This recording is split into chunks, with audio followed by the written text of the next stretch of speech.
প্রথম tutorial video নিয়ে চলে এসেছি। হ্যালো, আমি ক্রোশেওয়ালি। আচ্ছা, আজকে শুরু করব বেসিক কিছু স্টিচ দিয়ে। সঠিক উল আর হুক বেছে নিতে আমরা দেখব যেন উলের থিকনেস আর হুকের থিকনেস সমান হয়। আমরা এখন শুরু করছি সিঙ্গেল ক্রোশে। প্রথমে কয়েকটা চেন বানিয়ে নেব।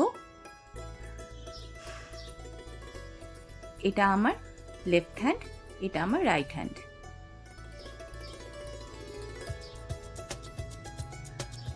হুকের ওপর দিয়ে উলটাকে জড়িয়ে নিয়ে প্রথম যে লুপটা বানিয়েছিলাম তার ভেতর দিয়ে উলটাকে নিয়ে নেব।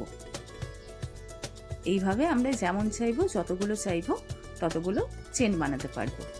এটা হচ্ছে আমাদের ফাউন্ডেশন চেন।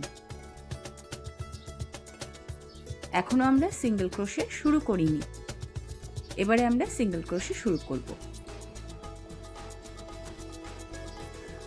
যে চেনগুলো বানিয়েছিলাম, ধরো 10টা চেন যদি বানাই, তাহলে 9 নাম্বার চেন থেকে আমরা আমাদের স্টিচ শুরু করব। চেনের মধ্য দিয়ে হুকটাকে নিয়ে যাচ্ছি, দিয়ে উলটাকে টেনে একটা পাক খাইয়ে নিচ্ছি।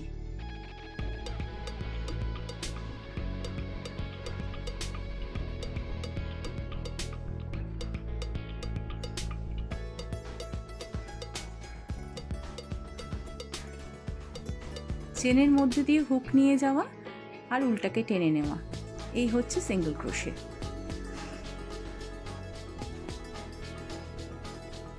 এবারে একটা চেন দিয়ে লক করে উলটাকে কেটে নেব আমরা।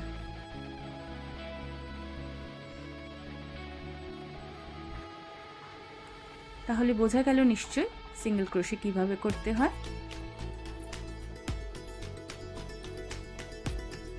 এবারে আমরা করব হাফ ডাবল ক্রোশে, যার জন্য চেন অলরেডি বানিয়ে নিয়েছি। প্রথম দুটো চেন ছেড়ে দিয়ে তৃতীয় নাম্বার চেনে আমরা শুরু করব হাফ ডাবল ক্রোশে। প্রথমে কি করছি, হুকের ওপর দিয়ে উলটাকে জড়িয়ে নিয়েছি, দিয়ে চেনের মধ্যে দিয়ে হুকটাকে পাস করে তারপরে 3টে লুপ একসাথে টেনে নিচ্ছি। এইভাবে হুকের ওপর দিয়ে প্রথমে উলটাকে জড়িয়ে নিতে হবে, তারপরে চেনের মধ্যে হুকটাকে ঢোকাতে হবে এবং 3টে লুপ একসাথে টেনে উলটাকে পাস করাতে হবে। এই হচ্ছে আমাদের হাফ ডাবল ক্রোশে। কি সহজ, তাই না? আর প্রতিটা চেনে কিন্তু একটা একটা করে হবে, সেটা তোমাদের খেয়াল রাখতে হবে যে একই চেনে যেন দুটো না হয় বা কোনো চেন যেন স্কিপ না করে। এবারে আবার আমরা কেটে নিলাম। এবারে আমরা করব ডাবল ক্রোশে। ডাবল ক্রোশের জন্য প্রথম 3টে চেন স্কিপ করে 4th চেন থেকে আমরা শুরু করব ডাবল ক্রোশে। ডাবল ক্রোশের ক্ষেত্রে কি হচ্ছে দেখতে পাচ্ছ?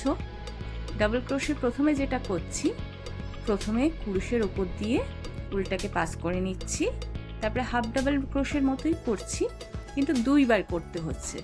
প্রথমে 2টো লুপ একসাথে নিচ্ছি, তারপরে উলটাকে পাস করছি, তারপরে আবার 2টো লুপ একসাথে নিয়ে উলটাকে পাস করতে হচ্ছে।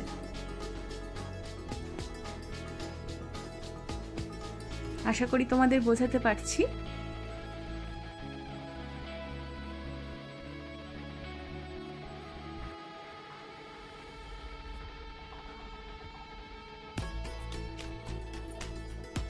এইভাবে ক্রমাগত করে যেতে হবে, প্রতিটি চেনে একটা করে।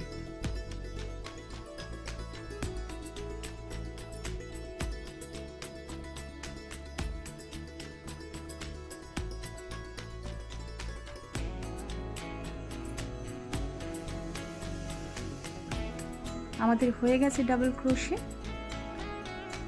এবারে দেখো আমরা যে কোনো কাজের ক্ষেত্রে ফিনিশিংটা কিভাবে করি। এটা তোমরা নিডল দিয়েও করতে পারো বা ক্রোশে হুক দিয়েও করতে পারো।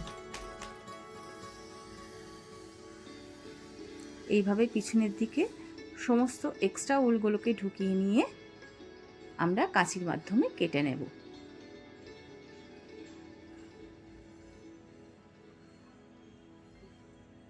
হয়ে গেল আমাদের single crochet, half double crochet আর ডাবল ক্রোশে। কেমন লাগলো কমেন্টের মাধ্যমে জানাতে ভুলবেন না কিন্তু।